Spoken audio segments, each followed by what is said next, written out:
也在找机会，再交接，是看最后两棒了。现在，哎呀，李霄就摔了。在这个位置上踩到了标志块上。对，哎呦。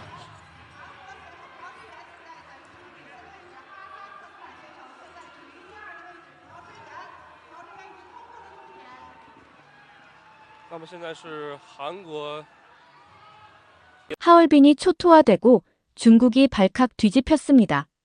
중국 린샤오진 선수가 넘어지면서 중국 해설진이 방송사고처럼 10초간 말을 잇지 못하는데요. 그런데 이 장면을 지켜보던 캐나다 기자의 한마디에 옆에 있던 미국 기자가 숨도 못 쉴 만큼 배를 잡고 깔깔 뒤집어지게 웃었다고 합니다. 과연 캐나다 기자가 뭐라고 말했길래 이렇게 난리가 난 걸까요? 중국 하얼빈에서 열린 쇼트트랙 경기와 관련된 놀랍고 충격적인 비하인드 스토리를 빠르게 번역해서 소개합니다. 안녕하세요. 저는 ESPN의 동계 스포츠 전문 기자 사라 윈터스라고 합니다. 8년차 베테랑 기자로 그동안 수많은 국제대회를 취재해왔죠. 특히 쇼트트랙은 대학 시절부터 제가 가장 애정을 가지고 지켜본 종목이었고 지난 10년간 한국 쇼트트랙의 황금기를 생생하게 전해온 취재 경험이 있어 이번 대회가 더욱 기대됐습니다.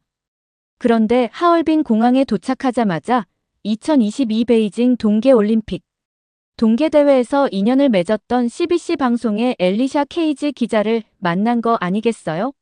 그녀는 2010 밴쿠버 올림픽 쇼트트랙 계주에서 은메달을 획득한 전 캐나다 국가대표 출신이었습니다. 선수 출신 기자답게 그녀는 41세의 나이에도 여전히 선수 시절의 날렵한 체격을 유지하고 있었죠.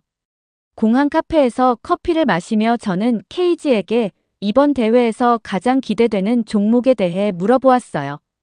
특히 중국의 호 미점과 단거리 강세를 언급하며 여자 500m 종목에서의 놀라운 기록에 대해 이야기를 꺼냈죠. 중국이 과거 1990년 사포로 대회부터 2017년 대회까지 이어온 7연속 금메달이라는 대기록을 이번 대회에서 이어서 8연패로 이어갈 수 있을지 궁금하다고 말했거든요. 그런데 그 순간 케이지의 표정이 묘하게 변했습니다. 그녀는 커피잔을 천천히 내려놓으며 중국을 쇼트트랙 강국이라고 부르는 것 자체가 문제라고 말하는 거 아니겠어요? 제가 약간 의아한 표정을 짓자 케이지는 쓴웃음을 지으며 고개를 절레절레 흔들었습니다. 그녀의 목소리에는 오랜 선수 생활과 취재 경험에서 우러나온 깊은 통찰이 묻어나는 듯 했어요.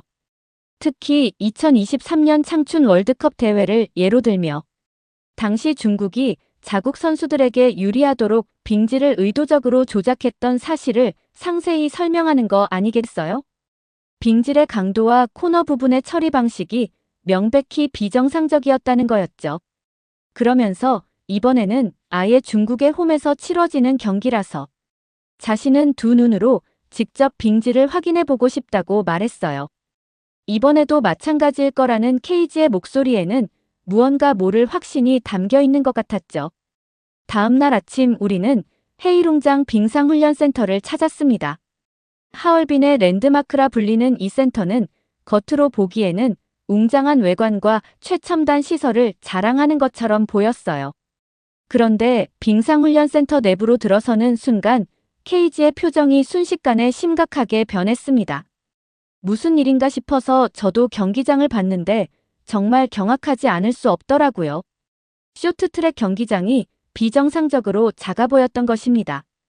이건 정말 말도 안 된다면서 케이지가 경기장을 보자마자 첫마디를 내뱉었죠.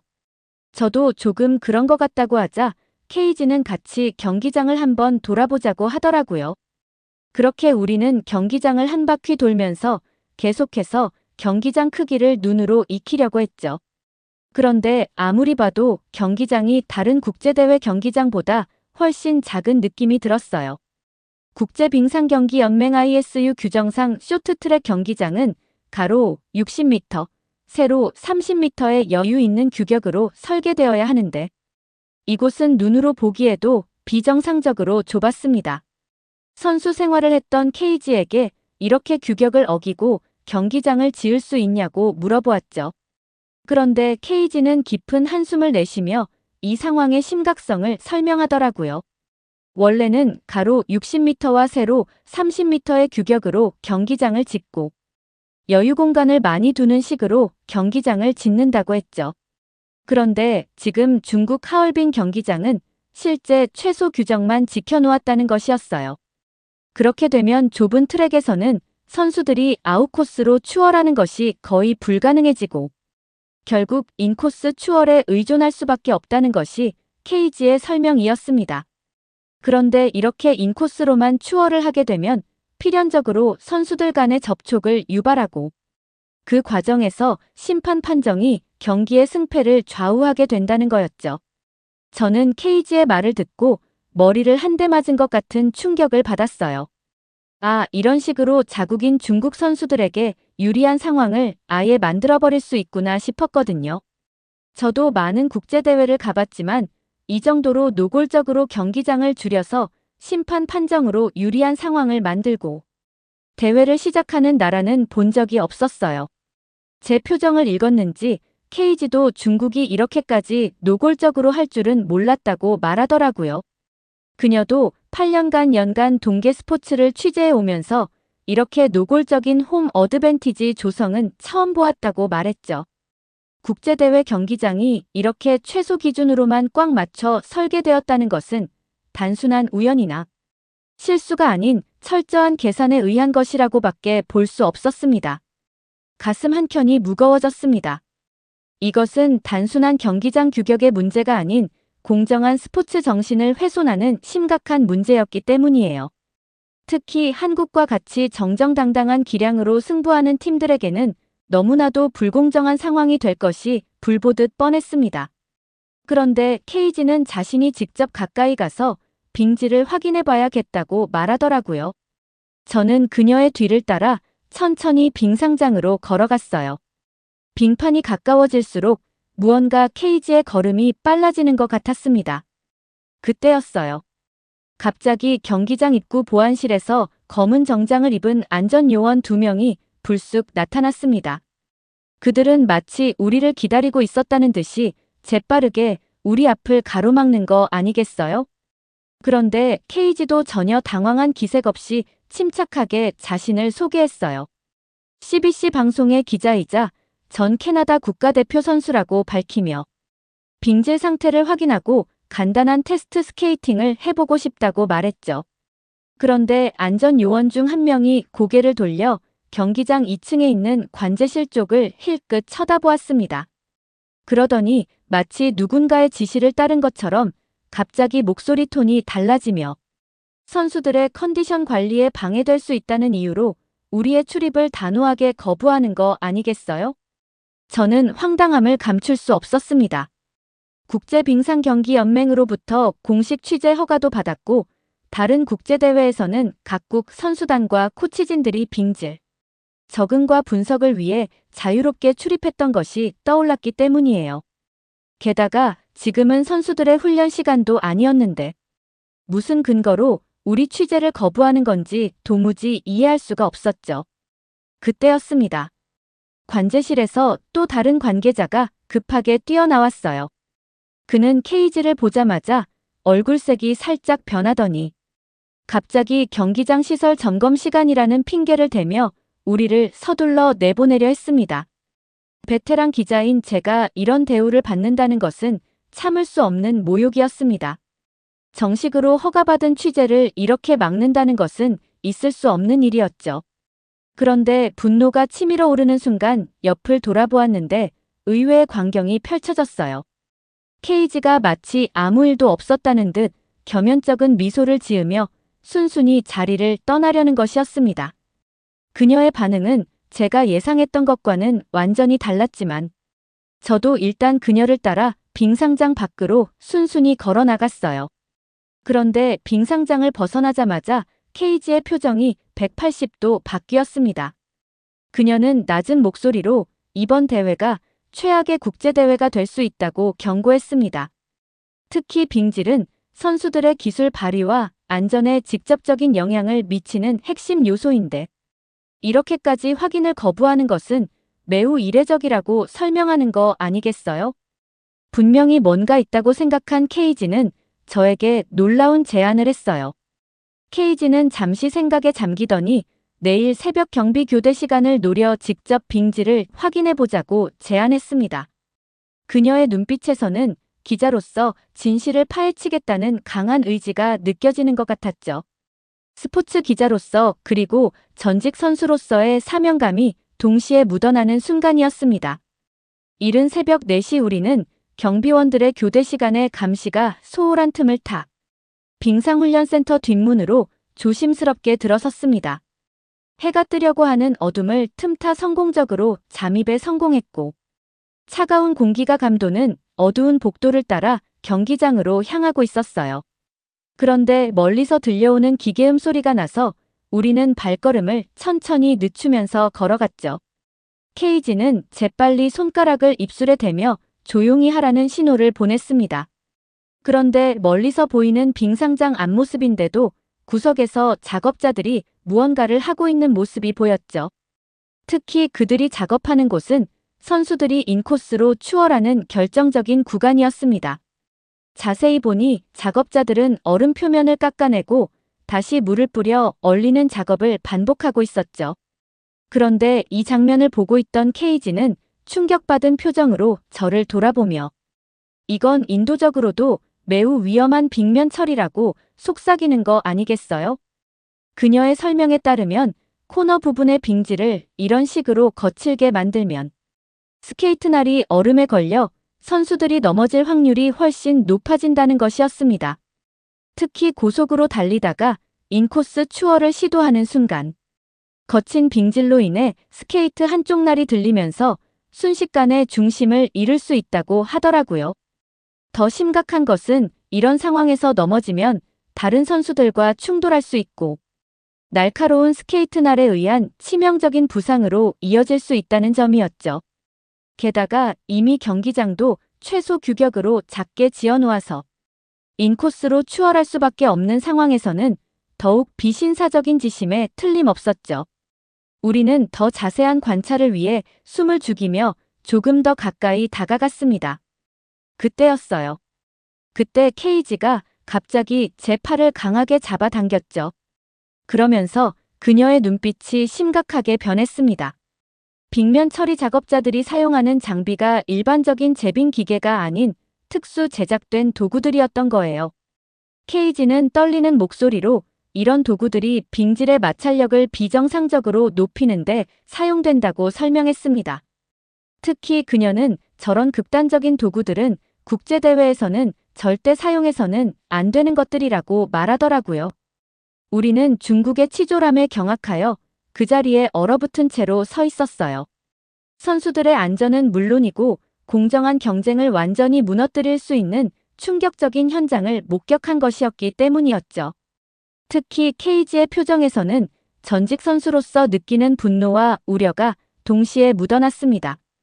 이런 빙질 조작은 단순한 경기 결과의 조작을 넘어서 선수들의 안전과 생명까지 위협할 수 있는 매우 위험한 시도였거든요. 그렇게 드디어 남녀 혼성 쇼트트랙 2000m 결승전이 시작되었습니다. 긴장감이 가득한 경기장에는 숨막히는 정막이 감돌았죠. 린샤오진 선수를 포함한 중국팀은 예선전부터 압도적인 기량을 보여주며 결승전까지 진출했고 관중석에서는 그의 금메달을 확신하는 듯한 중국 응원단 소리가 귀가 찢어질 듯이 울려 퍼졌어요. 그런데 선수들이 출발선에 서자 케이지는 저의 팔을 꽉 잡았습니다. 그녀는 인코스 구간의 빙질이 어떤 영향을 미칠지 주시하라며 낮은 목소리로 속삭이며 누구든 다치지 말아야 하며 중국의 이런 불공정한 경기 운영을 극복하고 한국 쇼트트랙팀이 이겼으면 좋겠다고 진지하게 말하더라고요. 하지만 그녀의 목소리에는 밝힐 수 없는 비밀을 알고 있는 듯한 묘한 떨림이 감지되었습니다. 레이스가 시작되고 선수들은 숨막히는 속도로 트랙을 돌기 시작했어요. 먼저 한국의 최민정 선수가 출발과 동시에 1등으로 치고 나갔죠. 옆을 돌아보니 케이지가 환호하면서 주먹을 불끈 쥐며 한국 선수들을 응원하고 있더라고요. 그런데 그때였어요. 중국의 판커신 선수가 최민정 선수를 제치고 갑자기 1위로 치고 나가는 거 아니겠어요? 순간 관중석에서 옆자리 있던 중국 응원단이 괴성을 지르면서 환호했죠. 순간 저는 이제 모든 게 끝이라고 생각했죠. 중국의 추악함에 결국 한국 선수들이 굴복하는 건가? 아무리 세계 최강 한국이라도 빙질과 경기장 크기, 꼼수에 적응하기 쉽지 않은 건가라는 생각이 머릿속을 계속 맴돌았죠. 특히나 중국의 홈 이점과 좁은 경기장 때문에 한국 선수들 특유의 인코스를 통한 1위 역전이 더 힘들어 보였거든요. 그런데 그때 정말 영화 같은 일이 벌어졌어요. 마지막 주자 한국의 박지원 선수와 중국의 린샤오진 선수가 경쟁하였는데 코너를 돌던 린샤오진 선수가 갑자기 중심을 잃고 스케이트 날이 빙판에서 붕 뜨는 게 보이는 거 아니겠어요? 순식간에 린샤오진 선수는 빙판 위에 쓰러졌고 중국 관중석에서는 비명소리가 울려 퍼졌습니다. 그 순간 반대로 저는 케이지와 얼싸안고 꺄하고 소리를 질렀어요. 케이지는 손을 발발 떨면서 모으고 컴온 저스트 어리를 뭐라고 외쳤고 박지원 선수는 여유롭게 금메달을 획득하게 되었어요. 승리의 기쁨에 케이지와 저는 다시 한번 얼싸안고 기뻐했죠. 이건 한국 쇼트트랙의 세계적인 뛰어남이자 중국의 불공정함에 대한 승리이자 진정한 스포츠맨십의 승리라는 생각이 들었거든요. 그런데 경기가 끝나고 나서 보니 린샤오진 선수가 넘어진 곳이 우리가 새벽에 몰래 와서 봤을 때 빙지를 조작하던 바로 그 코스 블록이 설치된 그곳이었던 거 아니겠어요? 그때 저와 눈이 마주친 케이지가 의미심장한 미소를 지으며 아직도 빙판 위에 주저앉아 있는 린샤오진 선수를 바라보았어요. 중국 해설진은 충격에 빠진 듯 10초 가까이 침묵을 지켰고 그 순간 케이지가 갑자기 냉소적인 표정으로 That's a really 딥시크라고 말하는 거 아니겠어요? 순간 처음에는 그녀의 말뜻을 제대로 이해하지 못했어요. 딥시크라는 말에 순간 중국이 최근 야심차게 공개한 오픈 AI 시스템을 언급하는 것인가 했거든요. 그런데 곧 케이지의 의도를 알아차렸습니다. 린샤오진 선수가 빙판에 엉덩방아를 찧어 많이 아플 것이라는 뜻의 딥시크를 중의적으로 표현한 것이었더라고요. 저는 케이지의 재치 있는 언어 유희에 참았던 웃음이 터져 나왔어요. 그녀의 어깨를 치며 한참을 웃었는데 그러면서 문득 최근 있었던 일이 떠올랐습니다. 하얼빈 동계대회 개최식 날 한국의 우원식 국회의장이 시진핑 주석을 만난다는 소식을 동료 기자에게 들은 적이 있었거든요. 비록 공식적으로 공개되지는 않았지만 시진핑 측근을 통해 전해진 바로는 그 자리에서도 시진핑이 중국의 딥시크가 미국의 챗GPT를 능가하여 글로벌 AI 시장을 선도할 것이라는 기대감을 표현했다고 합니다.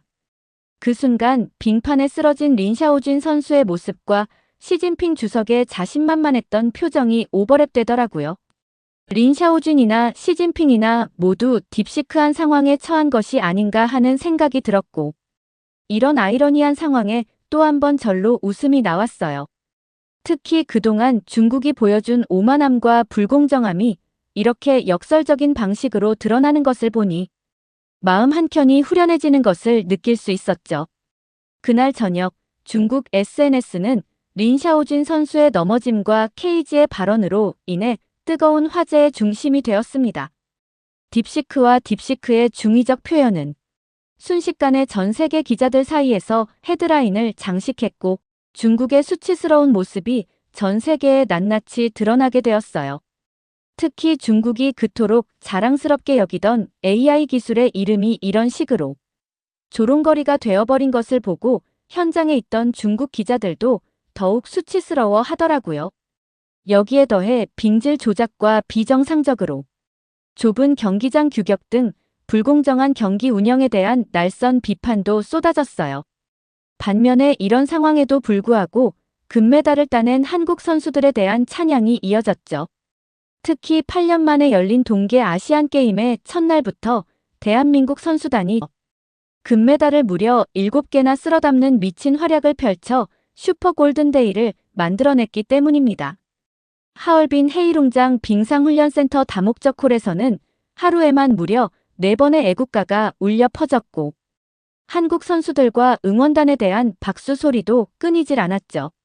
무엇보다 이날의 경기는 단순한 스포츠 경기를 넘어서 정정당당한 실력으로 이뤄낸 승리의 의미를 전 세계에 각인시켰어요. 케이지의 말대로 진정한 실력자만이 끝까지 살아남을 수 있다는 것이 증명된 순간이었습니다. 오늘 사연 어떻게 들으셨나요? 끝까지 들어주셔서 정말 감사합니다. 오늘 사연이 재미있으셨다면 좋은 의견을 댓글로 남겨주세요. 공유도 많이 해주시고요. 구독 버튼까지 눌러주시면 정말 감사하겠습니다. 저는 더 좋은 사연으로 찾아뵐게요. 감동도서관이었습니다. 감사합니다.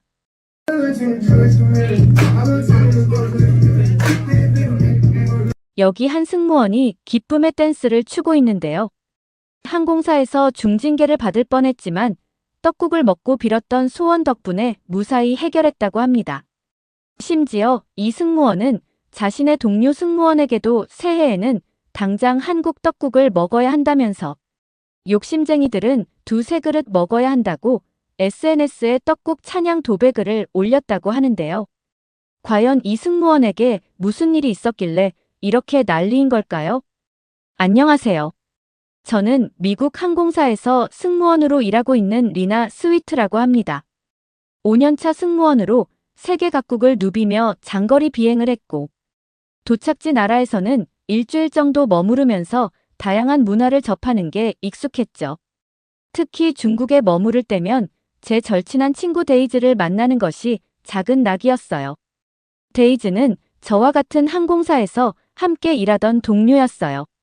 그런데 그 친구는 승무원을 그만두고 지금 중국 패션 매거진의 편집장으로 일하고 있죠. 이번 중국행 비행에서도 데이즈가 시간을 내주어서 만나게 되었어요.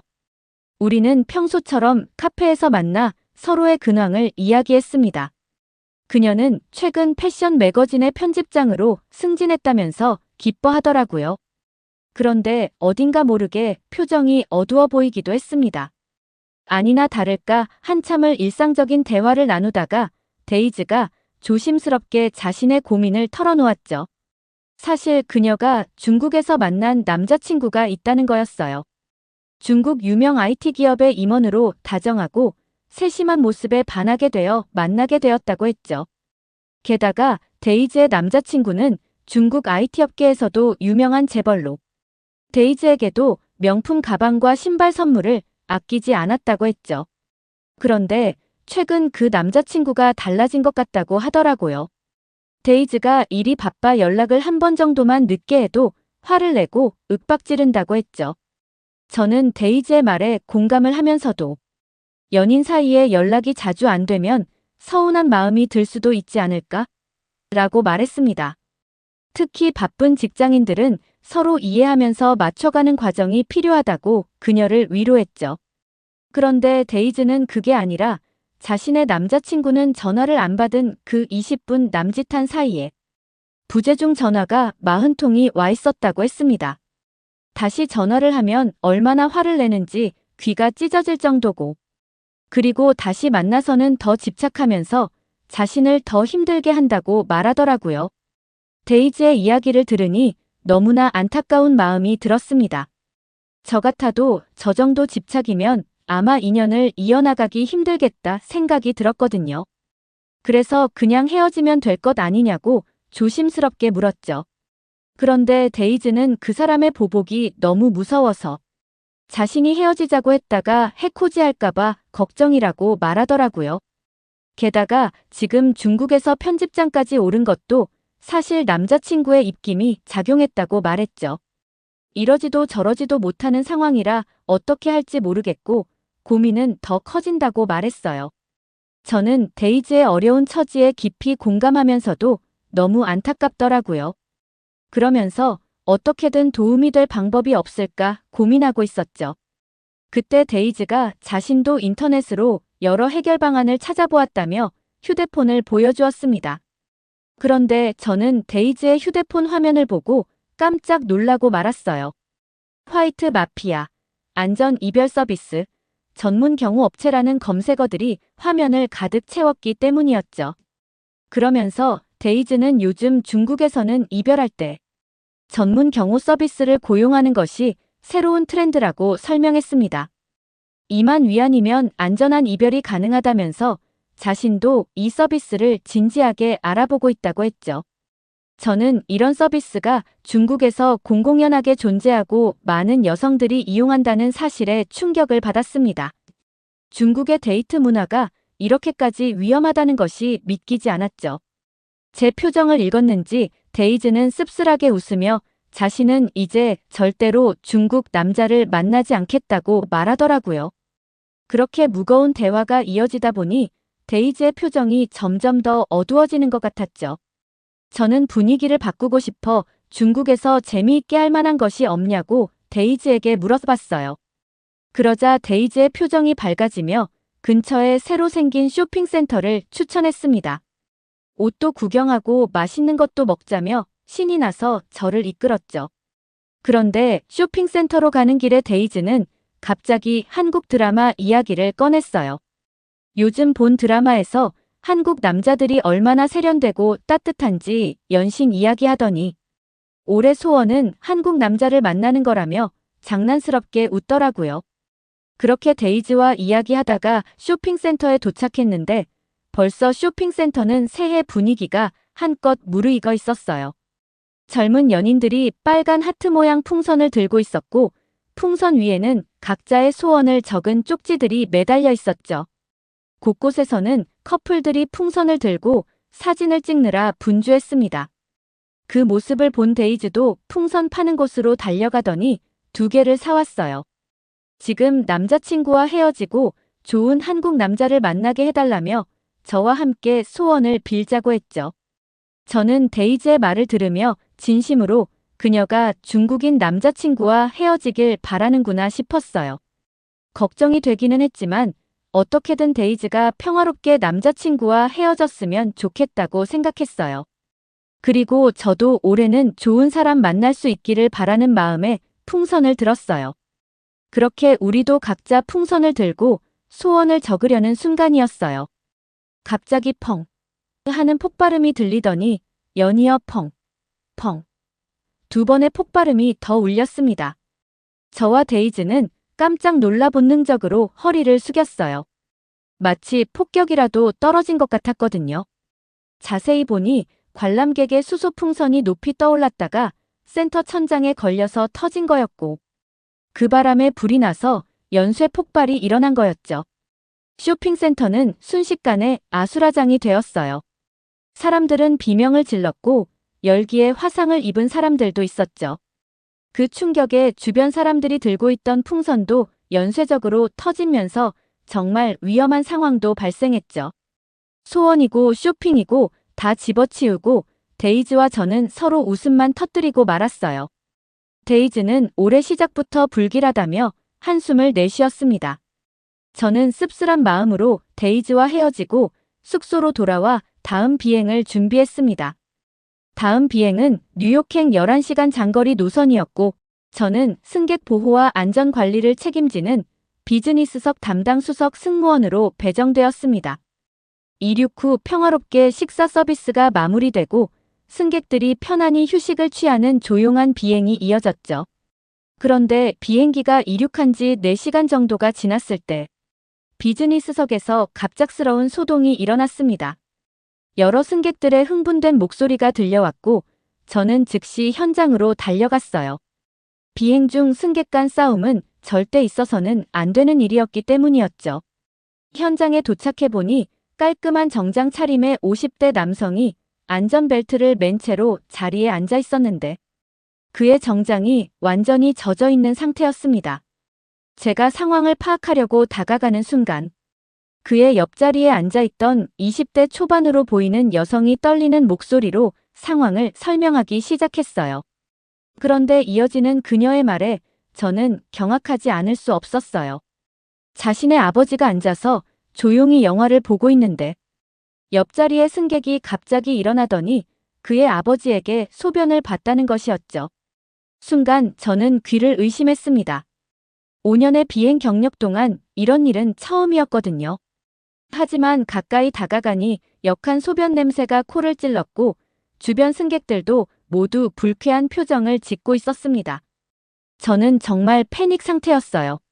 순간 이게 현실인지 꿈인지 분간이 되지 않았죠. 매뉴얼에도 없는 상황이라 머릿속이 하얘졌지만 일단 다른 승무원들과 함께 승객을 격리시켰고 피해 승객에게는 기내 잠옷과 담요를 제공했어요. 그리고 즉시 운항관리부에 상황을 보고했습니다. 그런데 운항관리부의 답변은 충격적이었어요. 현재 비행 경로상 회항이 불가능하니 가해 승객을 비즈니스석 맨 뒷줄로 격리한 채 비행을 계속하라는 지시였습니다. 모든 결정권은 운항관리부에 있었기에 저는 그들의 지시를 따를 수밖에 없었죠. 그런데 문제는 피해 승객의 분노였습니다. 그는 목소리를 높이며 자신이 이런 모욕적인 일을 당하고도 아무 일 없다는 듯이 비행을 계속해야 하냐며 법적 대응을 하겠다고 했고 항공사의 부적절한 대응에 대해서도 강하게 항의했어요. 저는 수시로 자리를 오가며 피해 승객의 상태를 확인하고 가해 승객을 감시해야 했으며 주변 승객들의 불편함도 신경 써야 했죠. 정말 모든 상황이 너무나 당황스럽고 힘들었습니다. 그때였어요. 피해 승객의 옆자리에 앉아있던 동양인 남성이 침착한 목소리로 피해 승객에게 말을 걸었어요. 그는 유창한 영어로 상황을 차분히 설명했죠. 먼저 피해 승객의 심정에 깊이 공감한다고 말하면서 하지만 지금 과격한 행동을 하면 오히려 비행기 안전 운항 방해로 처벌받을 수 있다고 조언했죠. 정당한 보상을 받으려면 차분히 증거를 수집하고 법적 절차를 밟는 것이 현명하다고 말했습니다. 게다가 자신이 변호사이자 목격자로 증언도 해줄 수 있으니 유리한 입장에서 소송을 진행할 수 있다고 구체적인 해결 방안도 제시했어요.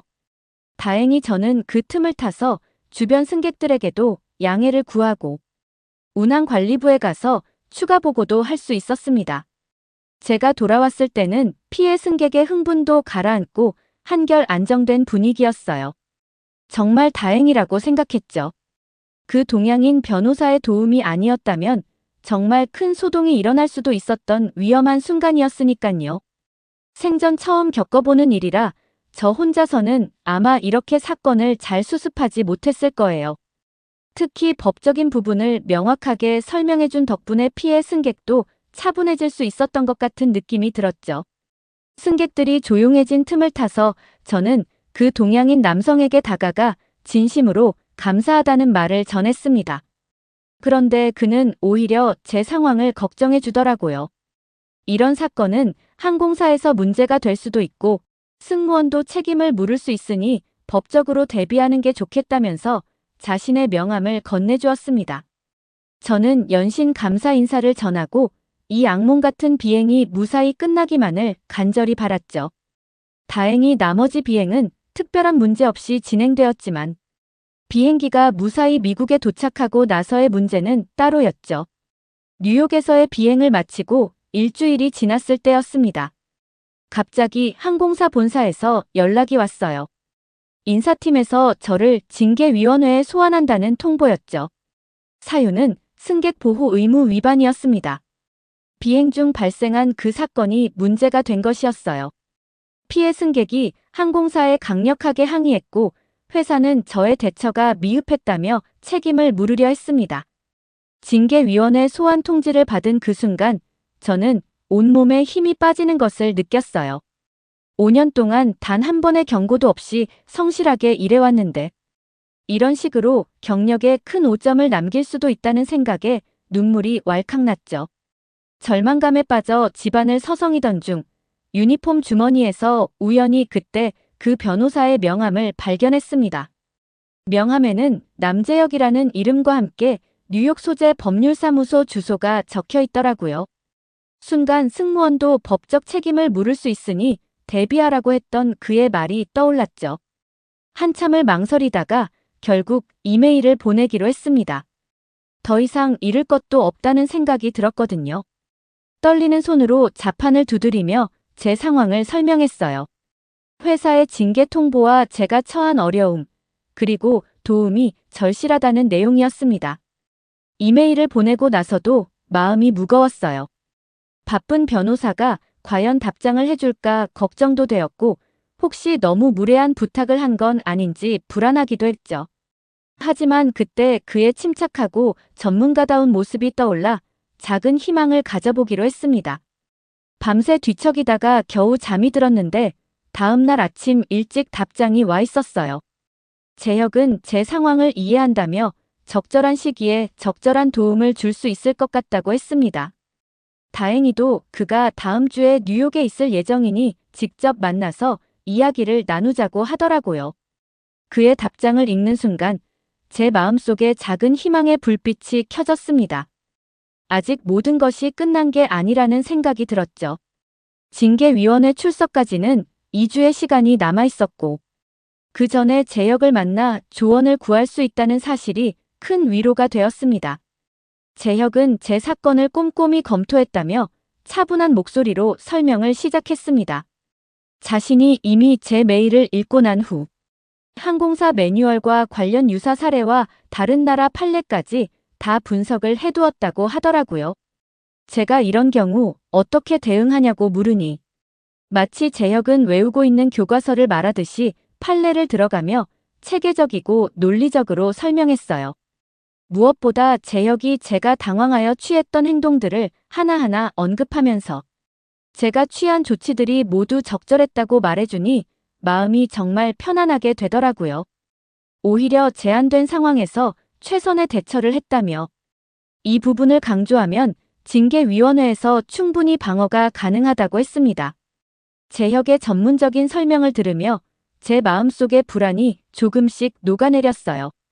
그의 말 한마디 한마디가 저에게는 구원의 빛과도 같았습니다. 상담이 끝나갈 무렵 재혁은 시계를 보더니 식사 시간이 되었다며 근처 한인 식당으로 가보자고 제안했어요. 긴장했던 마음이 한결 가벼워진 저는 흔쾌히 수락했습니다. 그런데 뉴욕 거리를 걷는 재혁의 옆모습을 보니 콧대가 반듯하면서도 부드러운 인상인 게 변호사가 아니라 무슨 영화배우 같더라고요.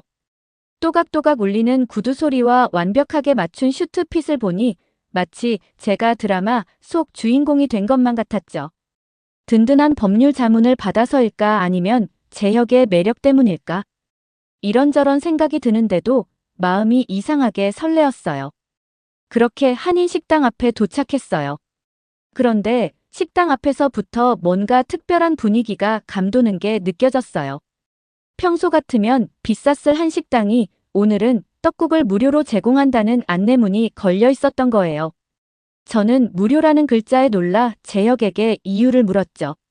그런데 재혁은 떡국이 무료인 이유가 LA 산불 피해를 입은 교민들을 위한 취지라고 말하는 거 아니겠어요? 떡국을 먹으며 LA 산불이 진정되길 바라는 마음을 소원으로 빌고 원래 $15인 떡국 값을 산불 피해 복구에 기부하면 좋겠다는 취지라고 하더라고요. 실제로 몇몇 손님들은 휴대폰으로 그 자리에서 기부에 동참하고 있었어요. 저는 이웃의 아픔을 함께 나누려는 한국 사람들의 마음이 가슴 깊이 와닿았습니다. 비행기에서 보여준 재혁의 따뜻한 배려도 이런 한국인들의 정신에서 비롯된 것이구나 싶었거든요. 식당으로 들어서자 떡국 특유의 구수한 향이 코끝을 자극했습니다. 재혁이 창가 자리로 안내해준 곳에서 따뜻한 떡국 한 그릇이 금세 나왔어요. 하얀 떡이 듬뿍 담긴 뜨거운 국물에서 김이 모락모락 피어올랐죠. 그런데 떡국을 첫 숟가락을 뜨고 나서 저는 경악하지 않을 수 없었습니다. 미국의 수프와는 전혀 다른 식감이면서 말랑말랑한 떡은 쫄깃하면서도 부드러웠고 맑은 국물은 담백하면서도 깊은 맛이 났죠. 마치 할머니의 치킨 수프처럼 정성이 듬뿍 담긴 맛이었어요. 아니나 다를까 옆 테이블에서 This is incredible 이라는 외침이 들렸습니다. 눈을 돌려보니 백인 가족들이 떡국을 먹으며 연신 엄지를 치켜 세우고 있었어요. 특히 10대로 보이는 아이들은 떡을 젓가락으로 집어들며 신기해하는 모습이었죠. 저도 모르게 한국은 이렇게 맛있는 걸 왜 새해에만 먹어요? 라고 물어보았죠. 그러자 재혁은 미소를 지으며 떡국은 한국의 새해 전통 음식이라고 설명했어요. 떡국을 먹으면 한 살을 더 먹는다는 이야기부터 가족들이 모여 덕담을 나누는 풍습까지 상세히 들려주었습니다. 그의 설명을 들으며 한국인들의 정문화가 점점 더 가슴에 와닿았습니다. 비행기에서 보여준 재혁의 따뜻한 배려, 그리고 지금 이 식당에서 이웃을 돕는 한인들의 마음이 하나로 이어지는 걸 보니 데이즈가 한국 남자와 만나고 싶다고 소원을 비는 게 정말 이해가 되더라고요. 마찬가지로 저도 자연스레 재혁에게 마음이 끌렸습니다. 떡국을 다 먹고 나서는 용기를 내어 주변 공원을 산책하자고 제안했고 재혁도 흔쾌히 동의했죠. 공원을 거닐며 저는 한국 문화의 특별한 점을 느꼈다고 말했어요. 무료 떡국을 나누는 모습을 보니 정말 나눔을 실천하는 것 같다고요. 특히 데이즈라는 제 친구도 한국 남자들이 따뜻하고 배려심이 깊다며 항상 부러워했다는 이야기도 덧붙였습니다. 그러자 재혁은 조금 진지한 표정으로 사실 자신에게도 떡국과 관련한 특별한 이야기가 있다며 벤치에 앉아 자신의 이야기를 시작했어요. 사실 재혁이 어렸을 때, 그러니깐 초등학생 때 한국에서 IMF 외환위기가 있었다고 해요. 그런데 대기업 간부였던 재혁의 아버지가 갑작스러운 구조조정으로 실직을 하게 되었고 하루아침에 집안이 거덜나서 재혁도 당시 큰 충격을 받았다고 했죠. 그런데 온 가족이 어려움을 겪던 그때 동네 식당에서 무료로 나눠주던 떡국 한 그릇이 삶의 희망이 되었다고 했어요. 그 말을 하는 재혁의 눈빛이 추억에 잠긴 듯 깊어졌습니다. 재혁은 떡국집 할머니의 따뜻한 마음이 자신의 인생을 바꾸었다고 했어요. 한국 사람들은 특히 어려울 때 서로를 배려하고 희망을 나누려 한다면서 자신도 그 한 그릇의 떡국에서 받은 따뜻함으로 꿈을 포기하지 않을 수 있었다고 했습니다. 그 기억이 원동력이 되어 서울대 법대에 진학하고 미국 로스쿨까지 졸업했다고 해요. 그러면서 변호사가 된 것도 자신이 받은 도움을 다른 사람들에게 나누고 싶은 마음 때문이라고 하더라고요. 그의 말을 듣자 비행기에서의 일이 새롭게 다가왔어요. 제 징계 문제를 돕겠다는 것도 단순한 법률 서비스가 아닌 진심 어린 마음에서 비롯된 거라는 걸 느낄 수 있었거든요. 우리는 잠시 서로를 바라보다가 같은 시각에 미소를 지었어요. 재혁은 수줍은 듯 고개를 돌리며 제 징계권은 걱정하지 말라고 했죠. 저는 이런 재혁의 모습을 보고 아까 먹은 떡국으로 소원을 빌 수밖에 없었죠. 재혁 씨와 조금 더 깊은 관계로 발전하게 해달라고요. 한국 사람들은 남을 진심으로 돕고 따뜻한 사람이라는 걸 느꼈거든요. 그날 저녁 제 기쁜 마음을 여러 곳에 전했어요. 먼저 승무원 단체 채팅방에서 한국 떡국 자랑을 시작했죠. 맛도 환상적이고 소원도 이뤄준다면서 욕심쟁이들은 두세 그릇은 먹어야 한다고 농담했어요. 징계 문제도 해결될 것 같다고 덧붙였고요. 데이즈에게는 따로 연락해서 드라마에서 튀어나온 것 같은 한국 남자를 만났다고 자랑했죠. SNS에도 떡국 사진과 함께 글을 올렸는데 위기의 순간에서 만난 한국인 변호사 덕분에 제 인생이 바뀌었다는 내용이었죠. 특히 데이즈를 태그하면서 새해에는 꼭 한국 떡국을 맛보라고 추천했습니다. 오늘 사연 어떻게 들으셨나요? 끝까지 들어주셔서 정말 감사합니다. 오늘 사연이 재미있으셨다면 좋은 의견을 댓글로 남겨주세요. 공유도 많이 해주시고요. 구독 버튼까지 눌러주시면 정말 감사하겠습니다. 저는 더 좋은 사연으로 찾아뵐게요. 감동도서관이었습니다. 감사합니다. 매일